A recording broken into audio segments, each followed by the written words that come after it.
One morning, when I went to check my Facebook feed, I realized all my male friends were missing from my friends list, including my cousins, my uncles, and even my dad.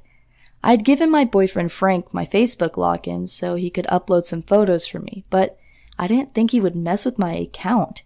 When I asked him if he knew about it, he said, "Oh, you notice they are gone? So you are paying attention to other men. I knew it." What the hell? Frank had deleted all my male friends. Looking back, I should have left him then, but I figured it was just a stupid joke. However, his behavior only got worse. I was working at a marketing agency and I would take breaks with my coworkers to vape outside. We'd talk about our various projects and make important decisions during those breaks. Well, one day I got home from work and Frank confronted me saying, "I saw you hanging out with other guys at work today." Wow. He had stalked me in my workplace, watching me when he should have been doing his own job. Things were getting creepy. I told him he didn't need to be jealous because I wasn't interested in any of my colleagues like that, but he got really angry and punched the wall. I was afraid he would hit me next, so I told him I wouldn't do it anymore. Big mistake. After that, he wanted more and more control over me. Like, he wouldn't let me wear certain clothes like shorts or tight shirts. And then he stopped me from talking to any of my male friends, including Steve, who is gay. Every day I got back from work, he would ask to go through my phone. At first, I wouldn't let him. I mean, everyone deserves some privacy, right? And there were text conversations with my friends where we talked about things I didn't want Frank to know about. But if I didn't do what he wanted, he'd scream at me for hours and start trashing our apartment. It was so emotionally draining. Eventually, I gave in and let him check my phone, but I started deleting my text conversations before I came home so he couldn't see anything. It was horrible.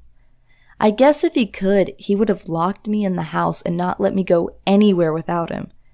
It took a while, but at last, I realized things couldn't go on like that, and I broke up with him. For the first few weeks, he stalked me, and one day he even climbed up my parents' house to look through our bathroom to watch me take a shower. After that, I got a restraining order from him, which means he isn't allowed to get near me or contact me in any way, or he will go to jail. However, that was 2 years ago, and Frank still sends me messages from anonymous phones. I don't want to change my number because it would feel like I'm letting him win. But whenever I see a text from him, it stresses me out. His last one was really weird. "I got another girl pregnant and it's all your fault." See how crazy he is? How could that be my fault? I wish he would just leave me alone. I don't understand why he's trying to make my life miserable. But luckily, I'm dating Nick now, and our relationship is much healthier. He respects my boundaries, and we trust each other. I feel secure with him. Sure, Nick can be a bit possessive sometimes, but so can I. There's nothing wrong about being a little possessive. It's only natural. But when you try to control someone's whole life, you have some issues, and maybe you should get help. I've done some research, and it's frightening how many guys actually killed their girlfriends because they were jealous of them just talking to another man. It's insane.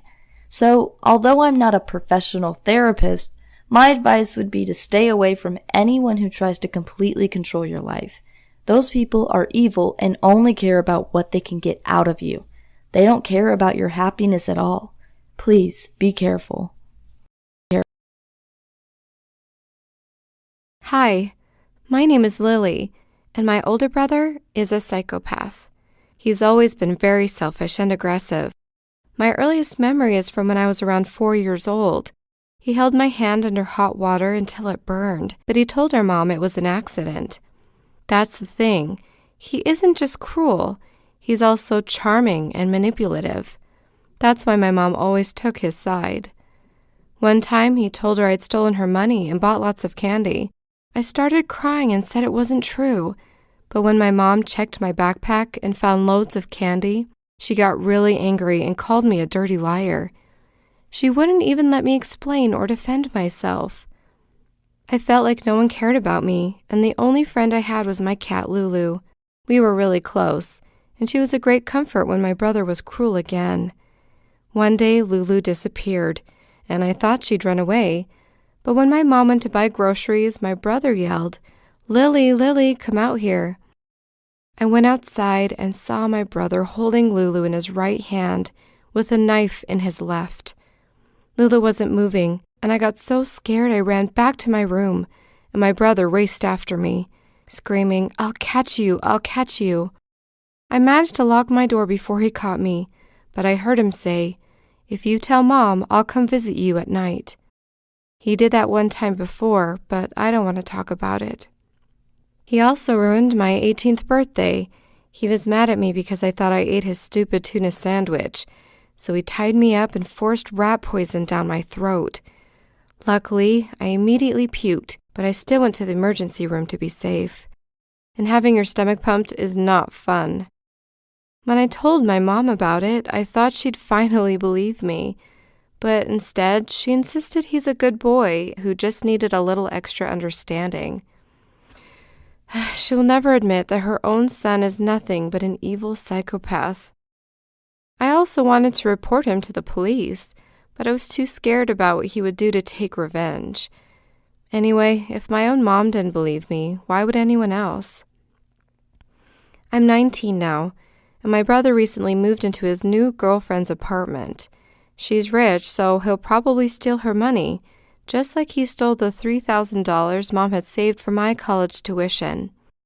But of course, I'm happy he's gone. I mean, I've never felt safer, even though life isn't perfect. I just got diagnosed with post-traumatic stress disorder, which explains my nightmares and panic attacks. I realized I can't change my past, but I can create my own future.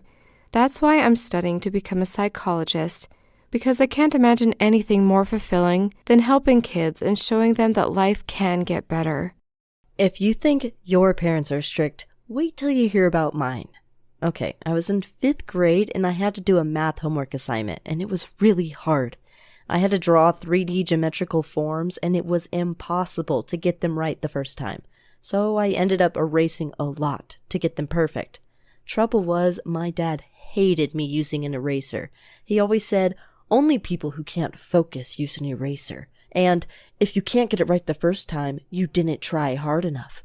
But I had worked so hard on that project, and it took me ages to get it right, especially because my hand was shaking all the time. I was so nervous about what my dad would say. When Dad saw how many changes I'd made, he went nuts. I tried to explain why I had to use an eraser, but he didn't want to hear it. He ripped my paper up and told me to start over. Problem was, I just used the last sheet of paper and it was Sunday, so all the stores were closed, which meant I got into even more trouble for not having enough squared paper. Eventually, he told me to erase an old homework assignment so I could use the paper from that instead. Wow, the irony. That wasn't all, though. I mean, I wasn't allowed to use public bathrooms, like, ever. That might not sound like a big deal, but you try going to Disneyland with a bladder infection when you can't use a public toilet. My whole family had to walk back with me from Disneyland to our hotel every couple hours, just so I could go pee. It was so embarrassing. I asked if I could stay behind in the hotel, but my parents said I couldn't stay there alone. You'd think they'd be understanding because I wasn't well, but every time I had to go to the bathroom, my parents got more and more annoyed. Mom even said I wouldn't be allowed to come on the next family vacation because I was deliberately ruining everyone's fun. I felt so ashamed. After she said that, I did my best to hold it as long as I could, but I couldn't help myself. I wet my pants, and my parents got really mad. Now that I'm older, I understand that I didn't do anything wrong. I was just a sick kid, and my parents should have looked after me. They shouldn't have yelled at me or blamed me for the mess, because it wasn't my fault. I wanted to tell you all this because I know some of you have parents like mine who make you feel bad for something that isn't your fault. So take my advice. Stay strong and don't let anyone tell you there's something wrong with you, not even your mom or dad. If you have a story you want to share with the world, send it to Share My Story. They'll animate it and have millions of people watch it, just like they did mine. Thank you, Share My Story.